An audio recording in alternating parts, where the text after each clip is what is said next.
This is another podcast from Alpha Business Media. Forget what you thought you knew about where global tech talent thrives. Today, we're diving into something pretty special, a powerful, quiet revolution.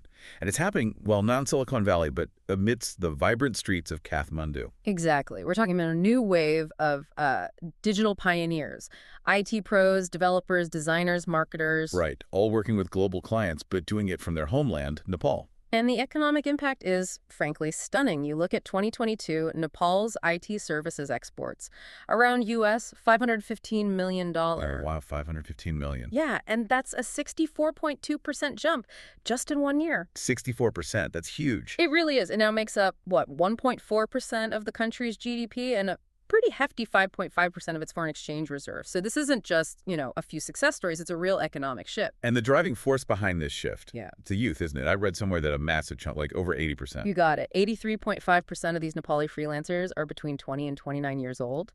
The potential there is just immense. Incredible.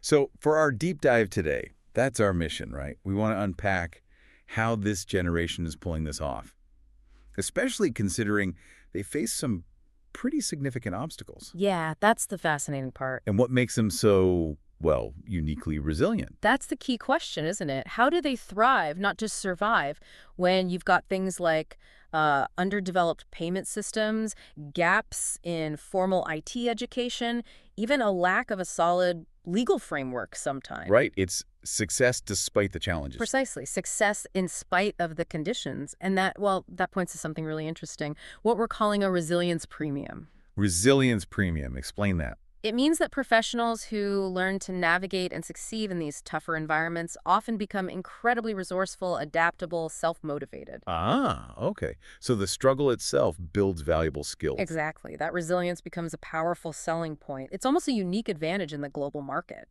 They're not just overcoming problems, they're actually turning those challenges into strengths. That resilience premium. Mm. It sounds incredibly valuable, almost like a superpower. But how does someone cultivate that?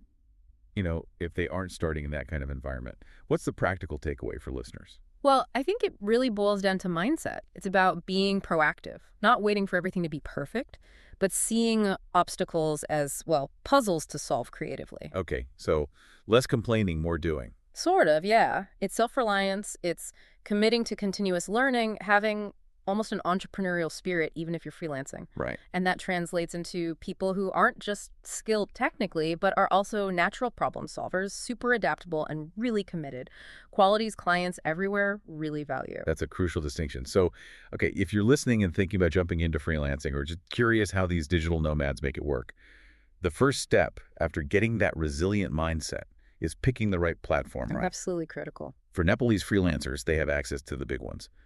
Upwork, Fiverr, TopTal, freelancer.com, People for Hour. All the main players, yeah. But it's not like you just pick one randomly. Each platform has its own kind of vibe, its own purpose. Definitely. And choosing strategically really impacts the projects you get, your income, your whole career growth, actually. Okay, so let's break them down. Help us understand which arena, as you called it, suits different people. Yeah. Upwork first. What's the deal there? Right, Upwork. Think of it as the more enterprise option. It's generally better for longer-term projects, bigger clients, especially if you're already an experienced specialist. How does it work? Like a traditional job board? Pretty much. You find projects listed by clients, and you write proposals, sort of like applying for a job. Clients then review the applicants and pick someone. Sounds competitive. It is, definitely. But the payoff can be significant good rates, potentially long relationships with clients. Okay, so Upwork is more like applying. What about Fiverr? That feels totally different. What are the pitfalls there,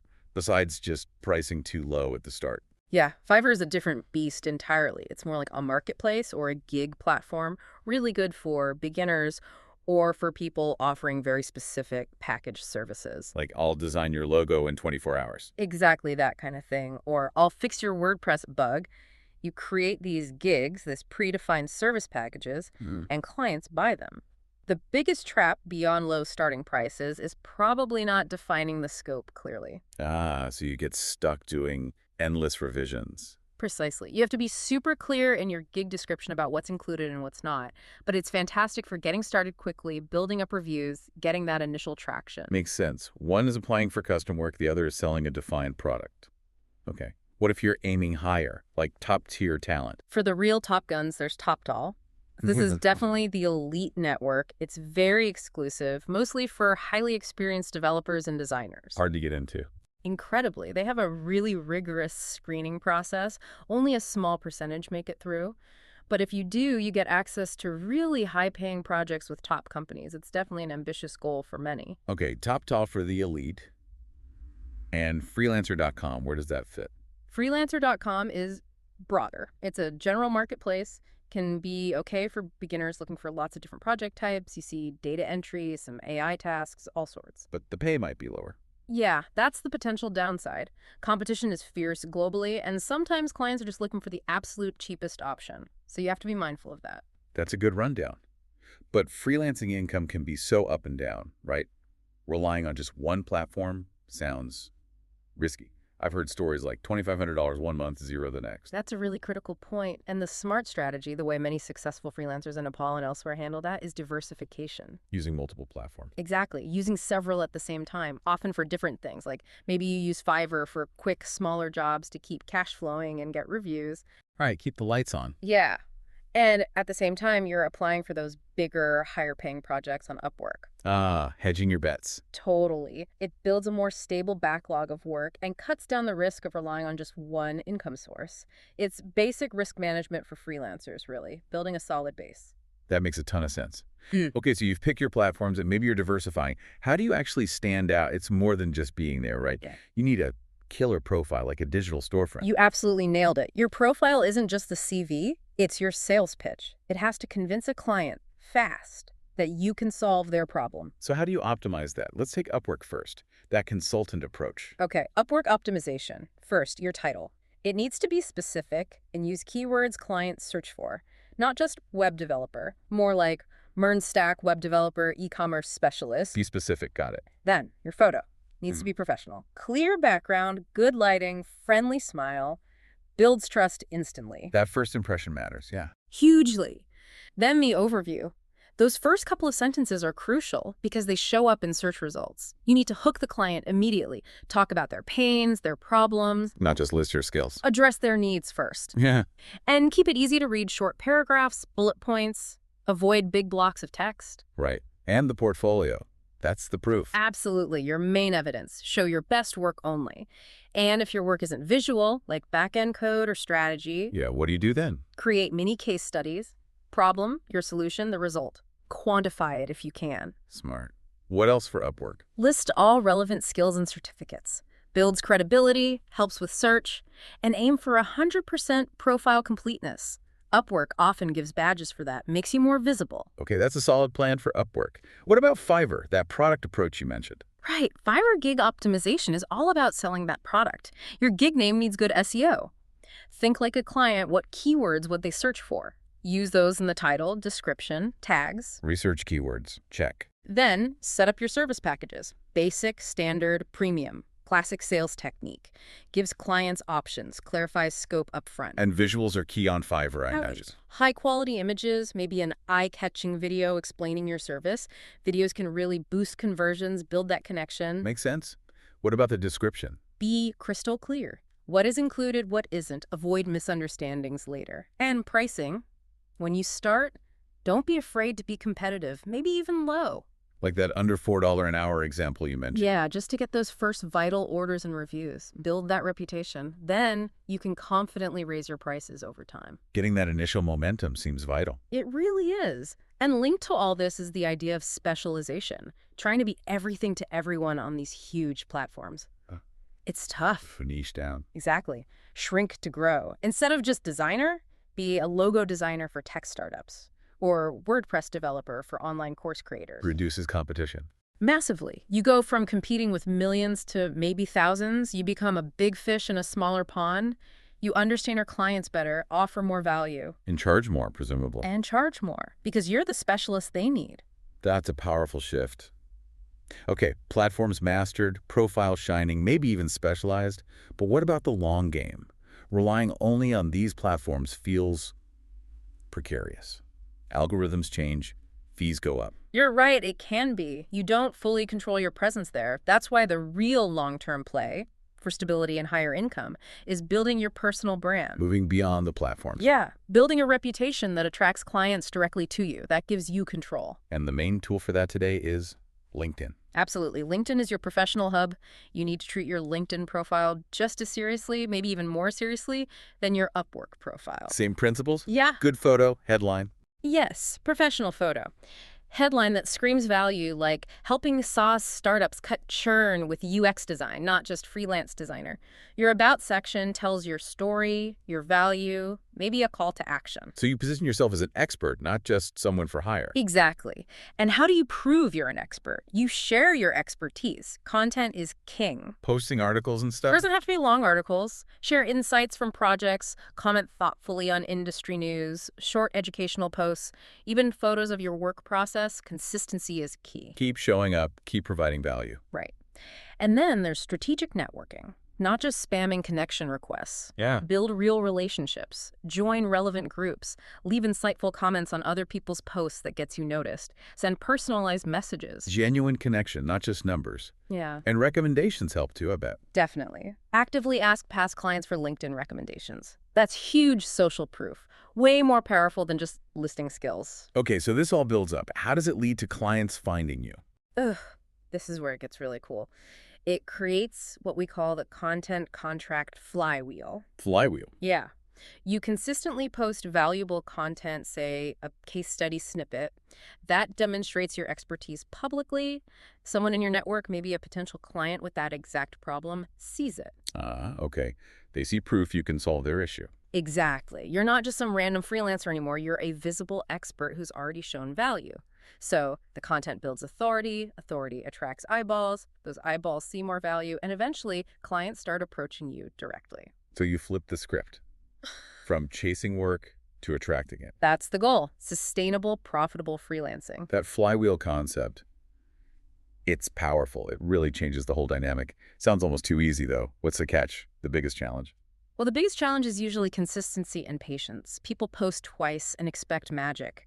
This flywheel takes time, persistent effort to get spinning. It's a marathon, not a sprint. Exactly. It's not about going viral. It's about consistent value for the right audience over time. But the payoff is huge. Crucial reminder. Okay, so we've got global strategies, personal branding, but let's circle back to Nepal. Despite mastering all this, they still face those unique local hurdles, right? They do. But the good news, as you said, is they're solvable, often with clever workarounds. Let's tackle them. The big one first, payments. Getting money from international clients into Nepal, that used to be tricky. It did. The underdeveloped system, lack of full PayPal support, it caused delays, sometimes hurt trust. But things are much better now. There are solid, reliable workarounds. Like what? What's the main solution? The core solution, the anchor for most, is Payoneer. It's a global payment platform built for freelancers, supported by Upwork, Fiverr, TopTal, all the big ones. And crucially, it lets you withdraw directly to local bank accounts in Nepal. So Payoneer is the go-to, reliable, direct. Pretty much the standard now. Very reliable. Are there other good options, maybe cheaper ones? Yeah, definitely. If you're mainly on Upwork, check out their Upwork direct to local bank option. It's super cost effective, like 0.99 cent per withdrawal, straight to your Nepali bank account in rupees. Wow, 99 cents, that's great value. It really is. A lot of people don't realize how cheap it is. And then there's Wise, which used to be TransferWise. Another strong choice, especially for direct payments from clients outside the big platforms. People love their low fees and good exchange rates. So Payoneer, Upwork Direct, Wise. Plenty of legit options now. No need for risky, unofficial routes. Exactly. Using relatives, PayPal abroad, and stuff like that, it carries risks. These official channels are much safer and work well. Okay, payment puzzle solved. What about the skills gap you mentioned? Formal education, not always keeping up. Yeah, that's a factor. Sometimes curriculums are a bit outdated. Not enough hands-on practice for what the global market demands right now. So how do they bridge that gap? It comes down to continuous, proactive self-education. Honestly, global clients care more about your portfolio, your proven skills on real projects than just a diploma. So focus on in-demand skills. Absolutely. Things like AI, blockchain, cybersecurity are hot. Specific tech stacks like MERN for web dev, tools like Framer or Webflow for design, SEO, mastering those is key. Where do they learn this stuff? Online courses are huge. Coursera, Udemy, intensive boot camps, even tons of great free material on YouTube. The point is, learning never stops. It's foundational. Constant learning, constant adapting. Got it. Yeah. Okay, last challenge, the human side. Working remotely can be lonely, right? Yeah. How do they combat that isolation? That's a very real issue. Isolation, loneliness, losing motivation.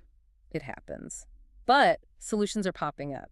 Co-working spaces are growing in Kathmandu, places like Workaround, Ram.Work HQ.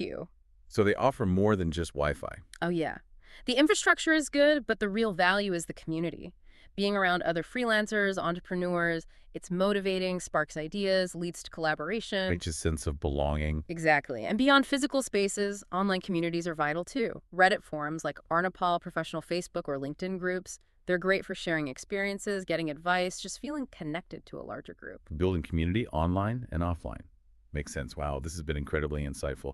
It really paints a picture of strategy, hard work, and that resilience factor. Yeah, it's quite a journey. So if we boil it down, the success formula seems to be something like platform mastery plus personal brand, then multiply that by solving local problems.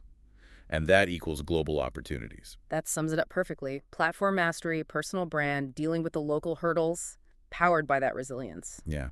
So the key steps for anyone listening: choose platforms strategically, maybe diversify, build a profile that speaks to client needs, grow your personal brand, especially on LinkedIn, to attract work, master the payment tools, Payoneer, Wise, Upwork, Direct. And never stop learning. Keep those skills sharp and relevant. It really drives home the point. The future for these Nepali IT pros isn't about leaving Nepal. It's about bringing the world's opportunities to Nepal. Couldn't agree more. This young, talented, incredibly resilient generation, they're really poised to make a significant mark on the global digital economy. A powerful final thought. And maybe one last thing for our listeners to chew on. Think about that resilience premium we discussed, how these Nepali freelancers turn challenges into strengths. How can you channel some of that spirit? How can you use the obstacles you face, wherever you are, as fuel for innovation and growth in your own professional life?